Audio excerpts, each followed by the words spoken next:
Assalamu alaikum everyone. I hope all of you are doing well. So in this video, I will be discussing about The Wasteland by T.S Eliot, its stanza 3 and 4, its summary and analysis. So let's start. So what happened in stanza number 3? So the next voice introduced to us is Madame Sosostris, who is a famous forcier. Basically, it is a reference to the poet has borrowed the name of this fortune teller from Aldous Huxley, Chrome Yellow, in which Sosostris is a fake fortune teller.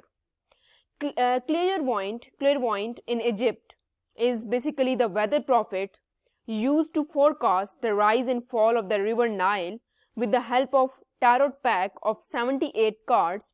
She has a bad cold which she could not cure. So she is flawed, not a forcier. In spite of it, she is well known to be a wisest woman in Europe. She takes the tarot pack of cards and starts flipping the cards to tell our fortune or fate. The card number 1 is the drowned Phoenician sailor. We should fear death by weather. This is not our fate, as we have no chance of rebirth in this wasteland. So it is also the reference from Shakespeare, Tempest, when a sailor drowns, he becomes something mystical and beautiful. He has pearl in his eyes when he drowns. He has a rebirth, he decomposes and then becomes immortal. So water in journal term is a symbol of purity and rebirth. But on this land it is not possible because there is no rebirth, there is only degeneration. So card number 2. Here it is the name of Belladonna. It is written on that card, the Lady of Rocks, the Lady of Situation. This is the painting of Virgin Mary by Leonardo da Vinci. In this modern world, she is not the Lady of Salvation or Mercy, but she will sacrifice others to fulfill her desires. So card number 3, here is a man of 3 staves. It signifies the king fisher, also known as the wounded king, who is the last in a long line charged with the keeping of Holy Grail. He is always wounded in the legs, incapable of standing. So a man stands looking out a wasteland, longing to be healed, to see his land come to life again. There is no hope in future for the king or for us to cure. So the card number 4 is basically about, and here is the wheel of time. Fundamental design of nature. It moves endlessly, season changes, day, night changes, routine in which we exist, turn and twist of fate, new vistas and heights, and everything become change. So card number 5 is basically, there is the one-eyed merchant. One eye is an eye of commerce which tell us that we are indulged in materialism and think life in terms of profit and loss. The second eye, which is dead, is of religion. We have no faith, no belief in God or spirituality.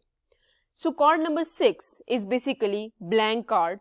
He carries on his back, which is forbidden to see, the fact that nothing changes in the wasteland and ultimately the wasteland will fail to exist.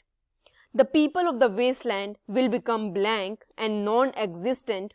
It also depicts the imperfection of Madame Sosostris. She cannot control the fate or choose another path.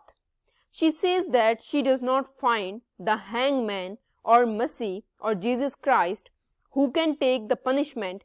She also has flaws. That is why she cannot able to see the Jesus Christ. Christ would only save those who come in that time, not who come before him. So this card is about particularly that is blank, and it can be interpreted in many ways. She predicts that we should fear of death by water. She says that she has seen crowds of people walking around in a ring. That is also another reference to Dante's Inferno. Dante is standing at the gate of hell and wonders at the multitudes of people passing through the gate. He stands before the limbo and listens to the sigh of many souls who could not be saved by the Savior or the people of wasteland, just like the people of wasteland. The speaker thanked her and says that if you could meet Mrs. Equinton, please tell her that he will bring the horoscope himself, as it is the time of modernism and one must be careful these days and should not believe in everything. So this is all about stanza number 3. Now let's move towards stanza number 4. So it starts as that fog shrouds the wasteland and prevents us from seeing the reality. We are unable to see ahead of us because fog blinds and confuses us. The scene of wintry morning covered with fog is the symbol of desolation and spiritual decay. A crowd moving mechanically over London Bridge, so many. So it is also the reference to Dante's Inferno, where Dante stood in the region called Limbo and he saw a long stream of people. He never expected that death had claimed so many people. There was not any sound but just lamentation and sigh.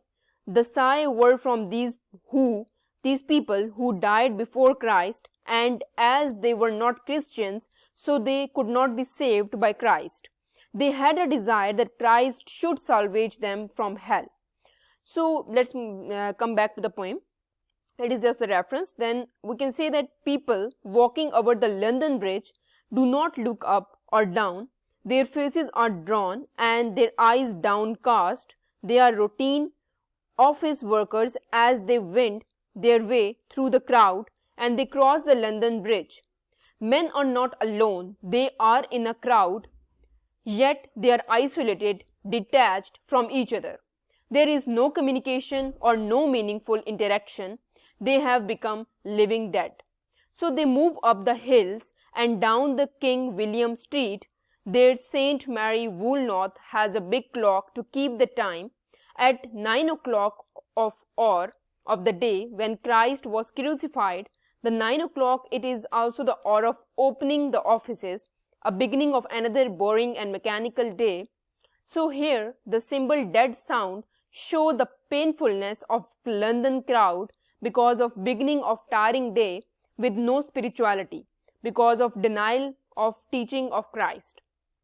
So that is about stanza number 4. It basically talks about the one voice, but there is another voice is also there in this stanza number 4.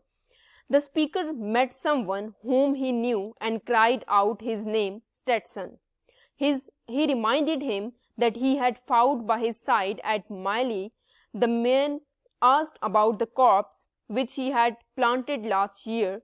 He asked his friend if there is any chance of rebirth.